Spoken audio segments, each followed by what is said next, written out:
नमस्कार दोस्तों, स्वागत है आप सभी लोगों का Sonu study classes YouTube channel में। दोस्तों मैं आप लोग को NCERT book class 12th Hindi chapter 3 लाठी कहानी का सारांश मैं आप लोगों को इस वीडियो में बताऊंगा। लाठी शिवानी। प्रश्न नंबर 1, लाठी कहानी का सारांश कथा वस्तु अपने शब्दों में लिखिए।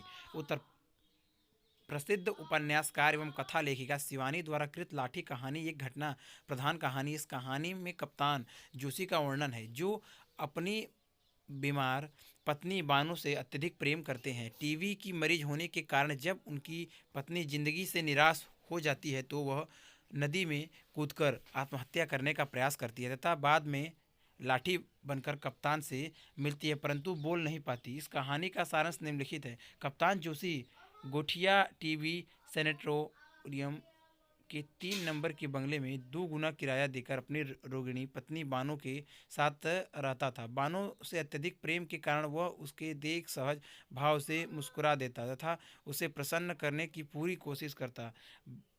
बंगले के बरामदे में पत्नी के पलंग के पास वह दिन भर कुर्सी डाले बैठा रहता, कभी अपने हाथों से टेम्परेचर चार्ट भरता और कभी समय देख देख कर दवाई देता। पास के बंगले के मरीज बड़ी तृष्णा और चाव से इनकी कबूतर सी जोड़ी देखते। ऐसी घातक बीमारी पर भी बड़े यत्न और स्नेह से कप्तान अपनी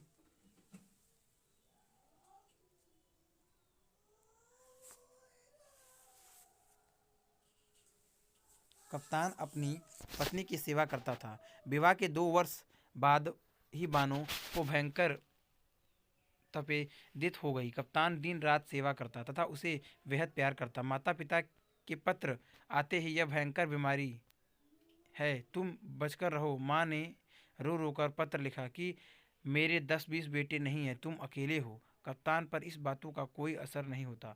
उसने बानो की सेवा शुश्रूषा में कोई कमी नहीं रखी। बानो से विवाह से ठीक तीसरे दिन कप्तान को बसरा जाना पड़ा। बानो को छोड़कर जाना उसके लिए असहनीय था। उसने बानो से पहली मुलाकात में ही उसका नाम पूछा। जब उसने अपना नाम बानो बताया तो कप्तान ने मजाक में कहा कि यह तो मुसलमानी नाम है। जब बानो की आंखें छलक उठी तो कप्तान बोला, मैं तो तुम्हें छेड़ रहा था, कितना प्यारा नाम है। अभी बानो केवल 16 वर्ष की थी। कप्तान 2 वर्ष बाद वापस आता है। इस बीच बानो ने साथ साथ नंदों के ताने सुने, भतीजों के कपड़े धोए, ससुर के होज बिने, पहाड़ सी नुकीली छतों पर 5-5 सेंध उड़द पीस कर बढ़िया डाली, जिसे से कहा गया कि तेरे पति को जापानियों ने कैद कर लिया है, अब वह कभी नहीं लौटेगा। सास और चचिया सास के व्यंग बाण उसे व्याकुल कर देते। वह घुलती गई और एक दिन क्षय रोग से पीड़ित होकर उसने चारपाई पकड़ ली। 2 साल बाद कप्तान आया और आकर बानों को देखने चल दिया तो घर वाले के चेहरे लटक गए। एक प्राइवेट वार्ड के बरामदे में लेटी बानो को देखकर कप्तान के होश उड़ गए। 2 वर्ष में बानो घिसकर और भी बच्ची बन गई थी। कप्तान को देखकर उसकी आंखों से आंसू टपकने लगे। बानो की नाजुक हालत देखकर अत्यंत अंततः डॉक्टर ने कप्तान को नोटिस दे दिया कि कमरा खाली करके मरीज को घर ले जाइए। कप्तान ने बानो से कहा, घर नहीं, दूसरी जगह चलेंगे। सुबह उठा तो कप्तान ने देखा कि बानो पलंग पर नहीं थी। दूसरे दिन नदी की घाट पर बानो की साड़ी मिली तो वह समझ गया कि उसने आत्महत्या करने का प्रयास किया है। कप्तान का 1 साल में ही विवाह हो जाता है। 2 बेटे और 1 बेटी उसकी दूसरी पत्नी प्रभा ने उसे दिए। कप्तान अब हो गए मेजर हो गए। 15-16 साल बाद कप्तान प्रभा के साथ नैनीताल घूमने आया। प्रभा की जिद पर वह सड़क की ही चाय की दुकान पर उसने चाय के साथ चाय पीने बैठ गया। वहाँ पर वैष्णवी शादियों के झुंड में साथ उसे बानो मिलती है, जो कि अब जीभ कट जाने के कारण बोल नहीं पाती और उसकी याददाश्त भी जाती रही है।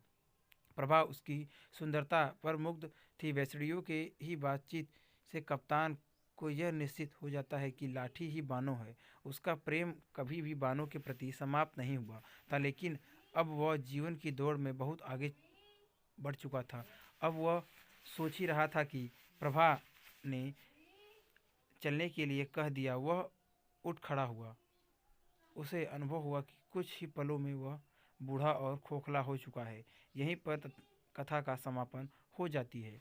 प्रश्न नंबर 2, कथानक की दृष्टि से शिवानी की लाठी कहानी की समीक्षा कीजिए, या उद्देश्य की दृष्टि से लाठी कहानी की समीक्षा कीजिए, या लाठी कहानी की शीर्षक की सार्थकता पर प्रकाश डालिए, या लाठी कहानी के उद्देश्य पर प्रकाश डालिए। उत्तर, शिवानी हिंदी की एक प्रसिद्ध महिला कथाकार रही है। उनकी कहानियों में नारी विभिन्न रूपों का सुंदर चित्रण हुआ है। सामाजिक रूढ़ियों और आडंबरों पर यह शालीन व्यंग करती है। प्रस्तुत कहानी लाठी में एक महिला की कथा है। कहानी कला के कविता प्रमुख तत्वों के आधार पर इस कहानी की समीक्षा निम्नवत है। नंबर 1, शीर्षक। कहानी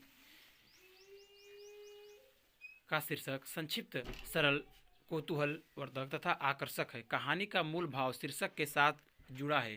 शीर्षक पढ़ते ही जिज्ञासा होती है, कौन लाठी, कहाँ की लाठी। लाठी के अतिरिक्त अन्य कोई भी शीर्षक पाठकों की जिज्ञासा में इतनी वृद्धि नहीं हो सकता था जितना लाठी ने किया। अतः प्रस्तुत कहानी का यह शीर्षक पूर्णतः उपयुक्त है। नंबर 2, कथानक। बानो से विवाह के तीसरे ही दिन कप्तान को बसरा जाना पड़ा। अपनी खिलौने सी बहू से उसे अतिशय प्यार है। 2 वर्ष बाद जब वह वापस लौटता है तो उसे पता चलता है कि पत्नी एक टीबी सेनेटोरियम में भर्ती है। इन 2 वर्षों में सास नंदों के ताने सुने, घर के समस्त काम किए और अंततः बीमार होकर सेनेटोरियम की चारपाई पकड़ ली। कप्तान आता है, उसे हर प्रकार की सुविधा उपलब्ध कराता है और उसकी समस्त सेवा स्वयं करता है। डॉक्टरों ने उसके बचने की उम्मीद छोड़ दी तो जीवन से तंग आकर बानो नदी में कूदकर आत्महत्या कर लेती है। कप्तान की दूसरी शादी हो जाती है और उसके 3 बच्चे भी बड़े हो जाते हैं। 16-17 वर्षों के बाद जब वह नैनीताल घूमने आता है तो एक चाय की दुकान पर बानो लाठी के रूप में जीवित मिलती है, जिसकी याददाश्त जा चुकी है और वह बोल नहीं सकती। प्रस्तुत कहानी का अंत नाटकीय है। कहानी में उत्सुकता, आकर्षण तथा सुसंगत है। बानो को लाठी के रूप में जीवित दिखाकर लेखिका ने कथा में एक अकल्पनीय मोड़ प्रस्तुत किया है। कथा लेखिका ने मुख्य घटना के घटने तक पाठकों की जिज्ञासा को बनाए तथा उन्हें कहानी से बांधे रखा है। घटना का क्रम, उदय, विकास और उपसहाय अत्यधिक सुनियोजित ढंग से हुआ है। कहानी में प्रवाह और गतिशीलता अंत तक बनी हुई है। अतः कहा जा सकता है कि कथानक के तत्वों की दृष्टि से लाठी एक उत्कृष्ट कहानी है। नंबर 3, उद्देश्य। शिवानी की कहानियाँ चित्रण अथवा घटना प्रधान होती हैं। इन कहानियों का उद्देश्य मुख्यतः मनोरंजन प्रदान करना ही होता है। इसके साथ ही लेखिका अपने पाठक को आज की समाज की वास्तविकता से भी अवगत कराना चाहती है कि इस प्रकार कहानी कला के प्रमुख तत्वों की दृष्टि से शिवानी जी की लाठी कहानी सफल कहानी है। इसमें प्रारंभ से अंत तक पाठक के हृदय और बांध लेने का गुण विद्यमान है। अगर वीडियो अच्छी लगी तो वीडियो को लाइक करें, शेयर करें, कमेंट करें और नेक्स्ट वीडियो के लिए चैनल को सब्सक्राइब जरूर करें। Thank you for watching.